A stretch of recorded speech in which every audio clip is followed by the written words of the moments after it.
Welcome to Soul Talk. This is your host, Rebbe Weinberg. Hello, Ronnie. Welcome. Hey. Good to have you. Welcome. Yeah. So I'm recording myself. Yeah. So basically, perfect timing. So this class is about, basically it's the Sikha of the Rebbe on the last Sikha of the Rebbe on this week's Parshas Balak, okay? So that year, it was Shiva Asa B'Tammuz, and Shiva Asa B'Tammuz fell out on a Shabbos. So it was very interesting because it's kind of like the 3 weeks, but it's not really the 3 weeks, because the 3 weeks, for those that don't know, the Jewish people mourn 3 weeks from the 17th of Tammuz, which is actually this year, next week, Sunday, to the 9th of Av, which was the day that 17th of Tammuz was the day that the Romans, I think, and the Babylonians, they broke through the wall of Yerushalayim. They fought their way through, and then on the 9th of Av, unfortunately, they destroyed the Beis Hamikdash. So the story is that the Rebbe says something very interesting, and that is that a fast day has two aspects to it. One aspect is the sad aspect, and the other is the happy aspect. So you say, what is the happy aspect of a fast day? The happy aspect of a fast day is that the pneumius, the essence of the fast day, is actually, it's a yom rotzen la Hashem. It's actually a wonderful day.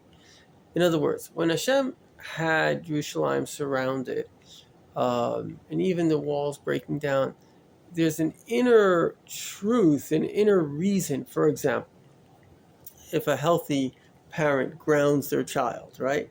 So they're not doing it to hurt their child. They want their child to learn a lesson. They want their child to change. So we know, in fact, that when Mashiach comes, the fast days are going to be Yom Tovim.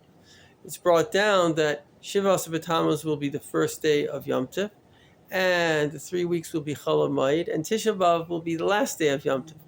And the Rebbe says that these festivals will be greater than the festivals. Certainly, we know that all the Yom Tovim, it says, will be batal, all the festivals. The Rebbe explains it doesn't mean they're batal, but relative to the greatness of the festivals of Mashiach, because obviously when Mashiach's going to come, there's going to be a whole new bunch of festivals.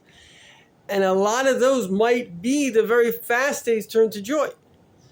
So there's two aspects here. It's not only that we're celebrating now Mashiach's coming, but it's also that the essence of the fast day itself, the essence of that story, was the love of Hashem. Meaning Hashem did not create this reality to hurt us. He created this reality to help us. And had we been a little clever and we done tshuva, everything would have turned around right there and then.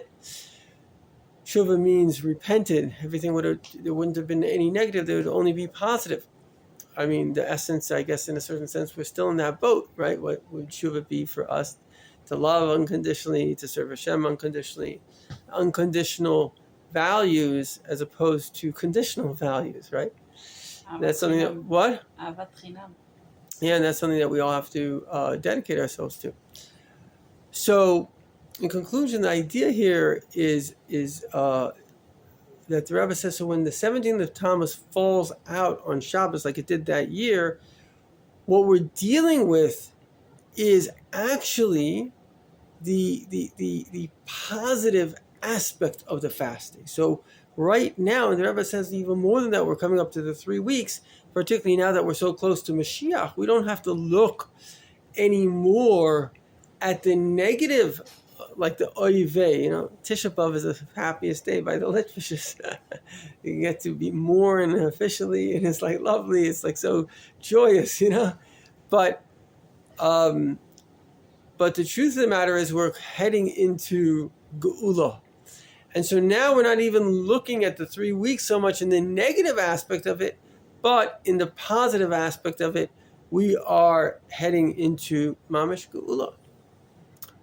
So this is the story. I mean, it's kind of it's not a long class, it's a short class because it's a short punchline, but the punchlines, and there's something else that the Rebbe said in this Sikha, which was very, very fascinating, very powerful, very transformative for myself. And he said that basically Mashiach has come. In other words, it's not only we're so close to Mashiach, And many times the Rebbe does say this.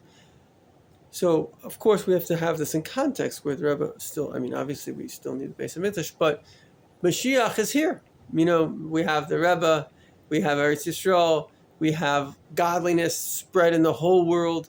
This is Mashiach, So it doesn't mean that there's not more to come, but basically it's very important to understand that Mashiach has come. When for many, many years, the Rebbe, I was there in the talk, was very powerful. The Rebbe rejected outright anybody saying that he's Mashiach.